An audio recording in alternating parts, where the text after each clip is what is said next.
শৰাইঘাট কদমতলী সত্ৰ নামঘৰত প্ৰয়াত সৰস্বতী নাথৰ সোঁৱৰণী স্থায়ী পতাকা স্তম্ভ শুভ উদ্বোধন আৰু সত্ৰৰ ৱালৰ নিৰ্মাণৰ কাৰ্যৰ আধাৰশিলা স্থাপন।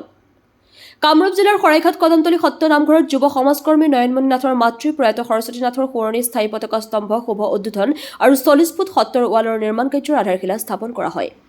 স্থায়ী পতাকা স্তম্ভ শুভ উদ্বোধন কৰে কমলপুৰ সমষ্টিৰ বিধায়ক দিগন্ত কলিতাই। শুভ উদ্বোধন কৰি এই মহৎ প্ৰয়াসে অঞ্চলটোৰ ইতিহাস স্মৃতি আৰু ঐতিহ্যক অধিক মৰ্যাদা প্ৰদান কৰিব আৰু আগন্তুক প্ৰজন্মৰ বাবে এক মূল্যৱান দৃষ্টান্ত হৈ থাকিব বুলি আশা প্ৰকাশ কৰে বিধায়কগৰাকীয়ে। একেদৰে 40 ফুট সত্ৰৰ ৱালৰ নিৰ্মাণ কাৰ্যৰ আধাৰশিলা স্থাপন কৰা হয় স্থানীয় বিশিষ্ট সমাজকৰ্মী ভৈৰৱ চৌধুৰীয়ে। বিধায়ক দিগন্ত কলিতাৰ লগতে কদমতলী সত্ৰ নামঘৰ পৰিচালনা সমিতিয়ে নয়নমণি নাথ আৰু পৰিয়ালবৰ্গক ধন্যবাদ জ্ঞাপন কৰে। দৌল উদযাপন সমিতিৰ উপ সভাপতি কমলাকান্ত নাথে আধৰা অনুষ্ঠানত অভ্যৰ্থনা উপ সমিতিৰ সভাপতি ৰাজেন্দ্ৰ চৌধুৰী, উপদেষ্টা প্ৰসন্ন নাথ, গড়গৰাম নাথসহ কেইবাগৰাকীও স্থানীয় বিশিষ্ট ব্যক্তি উপস্থিত থাকে। News desk AIN live. আমাৰ এই অঞ্চলৰ এগৰাকী মাতৃ আছিল আৰু তেখেতৰ স্বামী গড়গৰাম নাথ ডাঙৰীয়া স্বামী হিচাপে পৰিচিত আৰু তেখেতৰ 3জন সুযোগ্য সন্তান নয়নমণি নাথ আৰু জ্যেষ্ঠ ভাতৃ মহেশ নাথ আৰু কনিষ্ঠ ভাতৃ নিতুমতী নাথৰ এটা মহান ভাৱ 40 ফুট এখন ৱাল আৰু তেখেতৰ মাতৃৰ নামত স্বৰ্গীয় সৰস্বতী নাথৰ নামত এখন ধৰ্মধ্বজা স্তম্ভ এটা ৰাইজলৈ উৎসৰ্গা কৰিছে।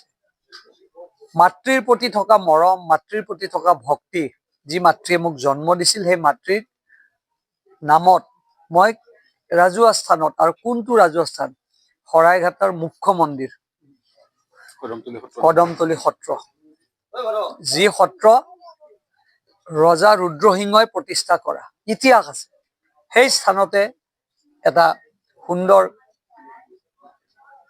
তেখেতে কৰ্ম বুলিয়ে কৈছো, কৰ্ম এটা তেখেতে প্ৰমাণ কৰিলে।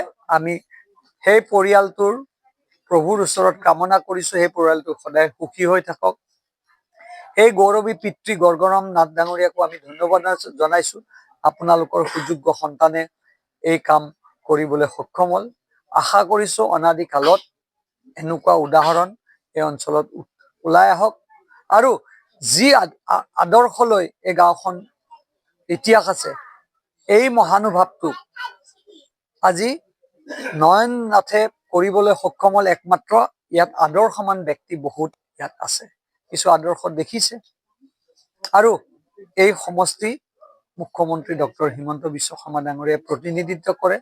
আমি সকলোৱে জানো জালুকবাৰী বুলি, এতিয়া কমলপুৰত অন্তৰ্ভুক্ত হৈছে। আশা কৰিছো আপোনালোকৰ এই মহান উদ্দেশ্যৰ সফলতাত আমি ৰাইজ উৎফুল্লিত হৈছো আৰু আজি আনুষ্ঠানিকভাৱে এই অনুষ্ঠান উন্মোচন কৰিলো। অহাকালি দুদিনীয়া কাৰ্যসূচীৰে দৌল যাত্ৰা আছে, আৰিয়া প্ৰজ্বলন আছে, পৰহি নাট উন্মোচন আছে, বিভিন্ন ধৰ্মীয় কাজ।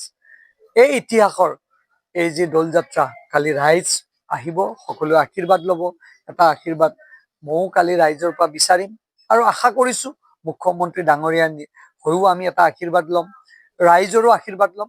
এই দুদিনীয়া কাৰ্যসূচীৰ একেলগে ইচ্ছেগতে আপোনালোকক জনালো।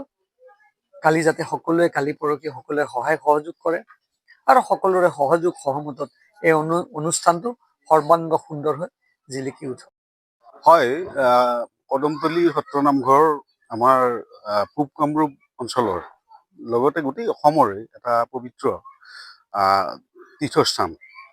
ইয়াত পূৰ্বৰে পৰা, আমি নজনাৰে পৰা দৌল উৎসৱ উদযাপিত হৈ আহিছে আৰু এইবেলিও বৰ্ণাঢ্য কাৰ্যসূচীৰে দৌল উৎসৱৰ আয়োজন ইতিমধ্যে চলিছে। তাৰ প্ৰাক মুহূৰ্তত আমাৰ শৰাইঘাটৰ এগৰাকী উদীয়মান ডেকা নয়নমণি নাথে তেওঁৰ প্ৰয়াত মাতৃ সৰস্বতী নাথৰ সোঁৱৰণত ইতিমধ্যে আমাৰ এই কদমতলী সত্ৰ নামঘৰ প্ৰাংগণত স্থায়ী পতাকা উত্তোলন স্তম্ভ এটি ইতিমধ্যে দান কৰিছে। খন্তেক পিছতে কমলপুৰ বিধানসভা সমষ্টিৰ সন্মানীয় বিধায়ক দিগন্ত কলিতা ডাঙৰীয়া দেৱে শুভ উদ্বোধন কৰিব আৰু তাৰো পাক মুহূৰ্তত তেওঁৰ এই পবিত্ৰ স্মৃতিত 40 ফুট দীঘলৰ এখন ৱাল আমাৰ এই পবিত্ৰ নামঘৰ চৌহদত স্থায়ীভাৱে নিৰ্মাণৰ কাৰণে আজি আধাৰশিলা খন্তেক আগত হৈ গ'ল। গতিকে আমি সমূহ ৰাইজে তেওঁৰ নয়নমণি নাথৰ বা গগৰাম নাথৰ পৰিয়ালৰ আমি যথেষ্ট আমি ধন্যবাদ জ্ঞাপন কৰিছোঁ। তেওঁলোকৰ ওচৰত আমি কৃতজ্ঞতা জ্ঞাপন কৰিছোঁ আৰু আমি আশা ৰাখিছোঁ যে কদমতলী সত্ৰ নামঘৰৰ প্ৰভু ভগৱন্তই তেওঁলোকক আশীৰ্বাদ প্ৰদান কৰক আৰু স্বৰ্গগত সৰস্বতী নাথৰ যি আত্মা তেওঁ স্বৰ্গত শান্তিৰে বসবাস কৰক, আমি তাকেই কামনা কৰিছোঁ। আৰু ভৱিষ্যতেও এনেকুৱা ধৰণৰ সামাজিক কাম কাজত অগ্ৰগতি লাভ কৰিবৰ কাৰণে ঈশ্বৰে তেওঁক শক্তি প্ৰদান কৰক।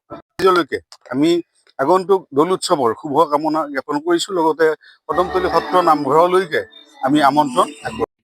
যিকোনো খবৰ আৰু বিজ্ঞাপনৰ বাবে যোগাযোগ কৰক 7896121996।